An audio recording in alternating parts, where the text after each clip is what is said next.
Hello, my friends. It is time once again for another, well, I'd say story, but I think there's a little bit more to this.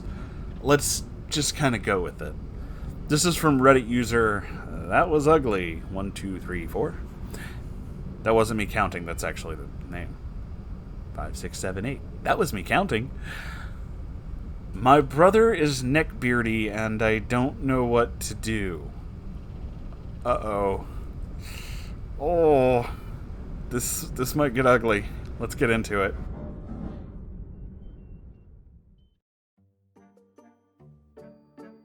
Hi, Moonhorse. Hello. I'm a long-time listener on YouTube, and after much internal debate, I thought I might submit my story. I like the way you talk about neckbeards, so we can all collectively cringe and get angry when necessary, but you don't dehumanize them. You have some sympathy, and that's why I'm submitting here. This might be long, but I like long stories. Maybe I'm not the only one. Well, I do believe that everybody is a person, and I tried to, understand what's going on with everyone, and I like longer stories too. Makes for a good listen. I was going to say video, but there's really not a lot moving in these, is there? Backstory. I'm a 30-year-old female, born and raised in a small town, southern United States, but now living in my state's capital city, and I love it here. I'm financially independent, employed, and likely in student loan debt until I'm 60, but so is everyone else, so, that's okay. I'm single, but demisexual, so a relationship, it's not a priority. My friends are like my found family. They show me so much encouragement, support, and understanding that I don't feel alone at all. I take my happy pills, eat healthy, and get out and exercise. That sounds awesome, and I'm very happy for you, actually. That sounds really cool. My brother is 2 years younger than me, both raised in a conservative Christian Southern family. Let me tell you, gender divide, it's real. There is girls' work and men's work, and it's infuriating. That's a rant for another day. Oh, I believe we could compare notes on those. I know of them well. We had a decent childhood. Our family was perpetually broke as a damn joke, but we never went hungry or homeless or anything. My parents worked hard and were happily enough married until my dad passed away several years ago. Jeez, I'm so sorry. We were, well, I think of it as under-socialized. We lived out in the country, pronounced country. I know that area well, too. On a dirt road where all the houses were spaced out by cows and soybeans. The only kids our age to play with were my cousins. There was no question of us going to preschool, so when we entered kindergarten, we were a little weird. We got teased, so we kept to ourselves, and got weirder. So we were bullied, and the vicious cycle continues from there. These days, I don't even blame the other kids for it. They were kids. Kids are very unsympathetic little bastards. It happens. For myself, I knew I had to get out of there, or I was going to take a long walk off a short ledge. Luckily, I'm pretty book smart, so I got into an honors program in school, got really good grades, went to college, in the city, got a good job, and never looked back. These days I live over 100 miles from my family, and I see them about 5 times a year. I care for them, but from a distance. My brother, he seems to have failed to launch. He still lives at home with my mom and her new husband, who's a great guy, a little too Republican for my taste, but he loves her and makes her happy, so I overlook our differences, find common ground, like our mutual love of the Marvel movies, or grilling. I very much enjoy both of those as well. My brother, outside of working, spends all of his time in his room, in the dark, in his underwear and a blanket, playing video games. He has one friend that I'm aware of who is in very much the same life situation. He pays for his car and insurance, no rent, occasionally buys groceries or takeout for the house, but I don't think his contribution to the household budget is in any way comparable to an adult's living expenses. He can cook, theoretically, but he never does. He says he does his laundry, but my mom also tells me of when she has to take some of his stuff on the down low and either wash it on the proper settings or shock it in the bathtub to actually get it clean, so I don't think he really understands how a washing machine works. He does no dishes or cleaning. Physically, he's semi-neckbeard. He's tall, not obese, but probably overweight. Tends to wear the same jeans and holey t-shirt for about a week at a time. He shaves, but only when his scraggly facial hair gets long enough to annoy him, and he has bad dandruff problems that he used to get medicated shampoo for, but doesn't anymore. He sort of lives in a perpetual state of scruffy semi-smelliness. About 18 months ago, Mom discovered that he had been peeing in cups and bottles, including her nice glasses, in his room instead of using the toilet. Ew. She forced him to clean his room, and the smell, oh, I'll never forget the smell. It smelled like something died in there, was resurrected, shat on the floor, and then disappeared in a cloud of ass air.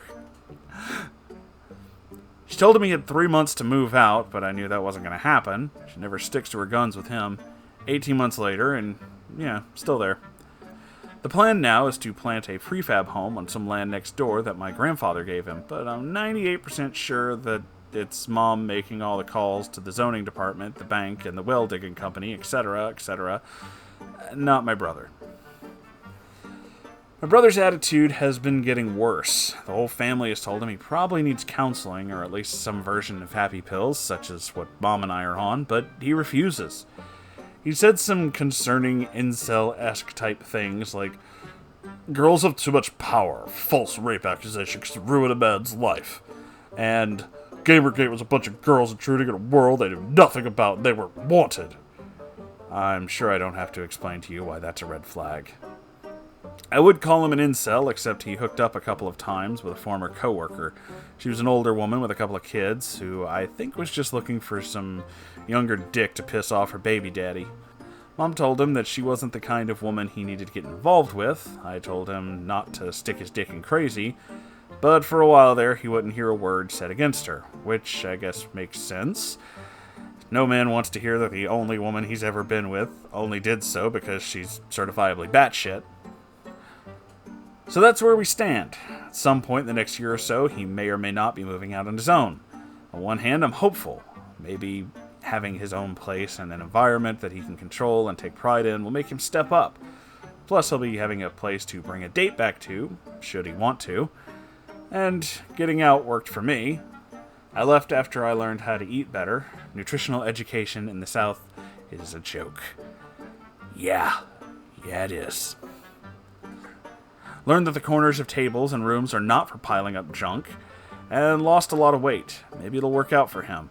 But on the other hand, I also fear for the worst. Based on some of the comments he's made, I'm pretty sure if left to his own devices, his living room is going to consist of one comfy chair and 4 very big screens, and absolutely nothing else. And, as I said, he has no real idea of how to cook or clean or budget for himself. I say that again, that's Southern girls' work. Habits of a lifetime are hard to break. I know that from experience. I just don't know which way this will go. So I want to bring this question to Moonhorse and the Celestial Herd. What can I do to nudge him in the better direction? I can sit down and talk to him, not without getting told that it's none of my business, and you don't know what you're talking about. And really, since I live a bit of distance away and don't visit much, he may have a point. Just because I'm busy with my own life doesn't mean that I don't worry for him. He's my brother, even when he's being a neckbeard-esque little prick. But what can I do? Does anyone have any ideas?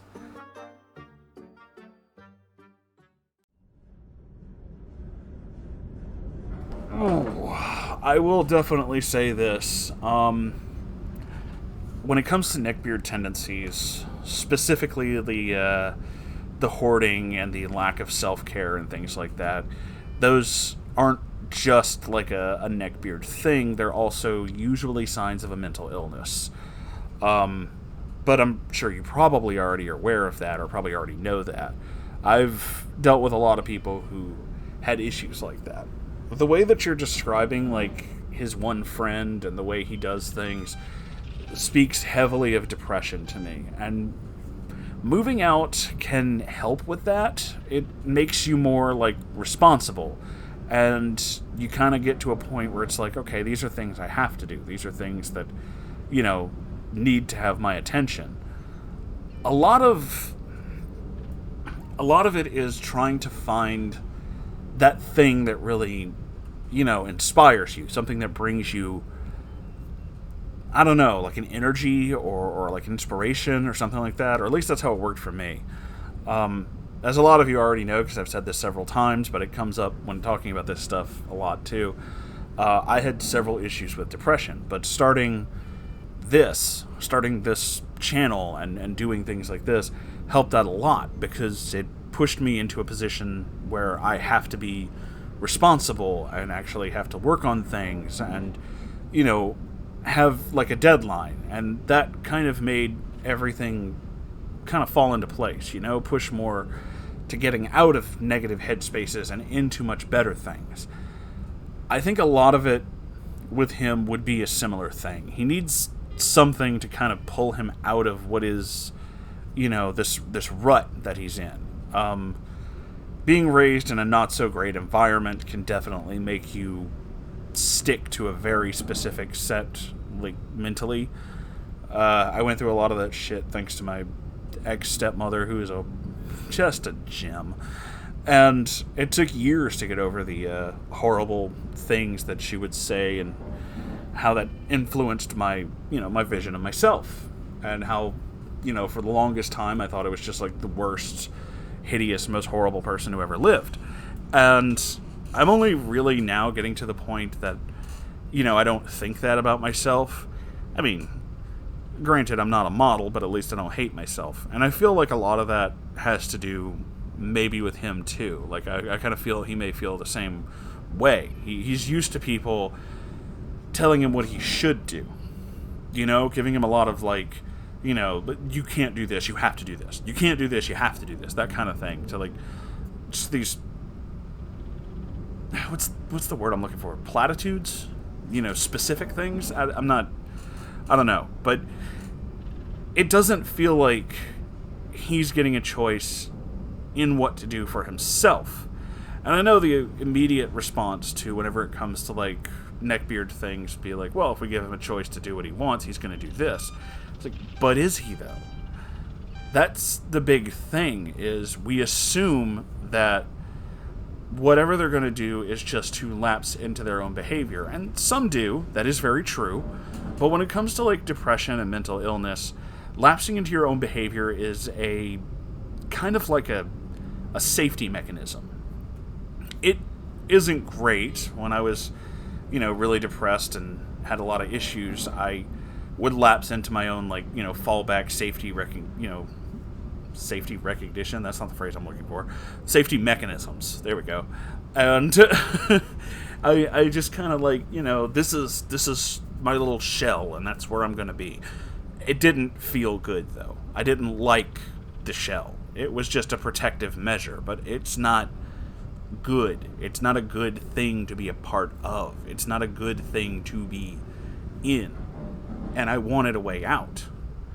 And being able to indulge in the kind of, expression like I have now was kind of my escape for it. And then to see actual results from that, to see people who actually enjoyed it, to see people who liked what I had to offer and stuff like that, gave that kind of push, that kind of what was just an escape into something more.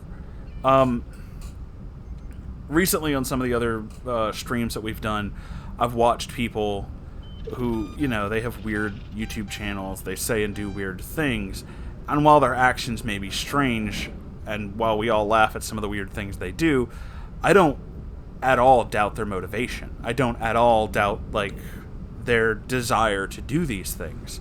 In fact, I heavily encourage them to keep doing them, not just because they're funny, but because I can tell that this is like this is their escape. This is their outlet. And I want them to have that outlet. Everyone should have that outlet. Despite positive or negative, well, not all, you know what I mean. There's certain limitations. Don't do, like, meth or anything.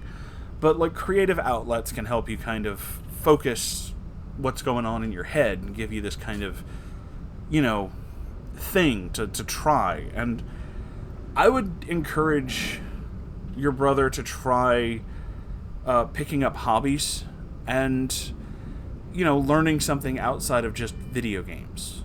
Get outside of your, bubble. he spent so long in that specific box, that very specific, I only do this, this, this, and this, that he's convinced that that's all life is.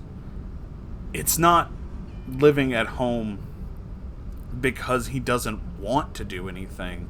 It's living at home because depression and anxiety have told him that's literally your only option. You're going to live at home and then you're just going to die. And that's it. Believe me, I've been there too. Depression tells you a lot of horrible stuff. It's not pretty. But getting him interested in like some kind of other hobby, something creative, something interesting, just, I don't know, even just starting like a vlog or like a diary or something to get your thoughts out can be incredibly freeing. Something to just tell stories, even if they're, goofy fan fiction. I on more than one occasion on this channel have talked about silly fan fiction and how weird these things are, but I at no point like demonize the people who, want to make these things. I feel like you should, good or bad. I feel like you absolutely should indulge in your creativity. That is 100% a thing I stand behind, So I guess this is a really long-winded way of saying that. I feel like really getting him to kind of come out of his shell, try some new things, maybe find something to be passionate about, and that can kind of push, your mind into a different kind of area. Like, for me, it was almost night and day. Like, I started doing this, and I started contributing heavily to making these videos, to focusing on these videos, doing things, building an audience, and then all of a sudden, it's like, I don't want to be with the clutter and stuff that, I always had when I was depressed. I would just kind of put things anywhere. I don't want that anymore. I want things to be organized and clean. I'm very specific on, like, my spending habits now have to be very based on not just, things I need to get because I require food and water, until I become an actual robot unicorn, but also, like, things to upgrade my channel and to upgrade the things that matter the most to me, and it really is kind of a thing. It really gets you into a better headspace, and you start really, I don't know, like, I guess that's what it means to be like a functional adult, is it's not knowing how to do all these things, but having the focus and the energy to learn how to do these things, I don't know if any of this even makes any sense, but I hope it does. And for what it's worth, I really hope that your brother gets better. I hope that everybody who goes through a neckbeard phase or an incel phase or whatever comes out of it and gets better. Because you don't need to live with that kind of negativity in your life.